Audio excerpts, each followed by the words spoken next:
We have been in an undeclared second Cold War since Donald Trump began his campaign to run for president against right-wing populist movements around the world. The Cold War from the 1940s to the early 1990s was against left-wing communism, and our foreign policy establishment, our national security state, engaged in many noble endeavors to wage that Cold War on behalf of the free world, but also engaged in many ignoble and covert actions that worked with some very dirty groups to accomplish those means when they could not be accomplished cleanly, including working with organized crime groups, so-called right-wing death squads, for example, in El Salvador and Nicaragua, dirty groups who were armed that served as boots on the ground, who had what the U.S. Institute of Peace calls a high risk tolerance and a useful willingness to get arrested and to engage in illegal activities such as blocking roads, blocking railroads,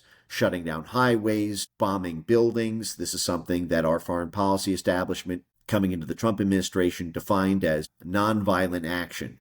For example, if you look at the program director for the U.S. Institute of Peace, which is a U.S. government agency, their program director for their Center on Nonviolent Action, which works with these kind of Antifa and Trantifa groups, he defined violent property destruction as nonviolent action because they define violence as bodily harm. So you're allowed to bomb police precincts, you're allowed to bomb pipelines, you're allowed to blow up police cars as part of, effectively, U.S. foreign policy doctrine.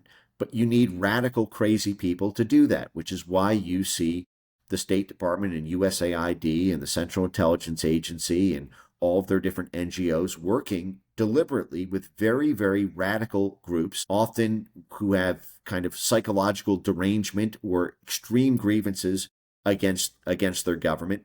And this has been bipartisan. The transgender community has been funded by the Republican foreign policy establishment when they serve as a useful hedge against governments that the Chamber of Commerce has wanted to depose.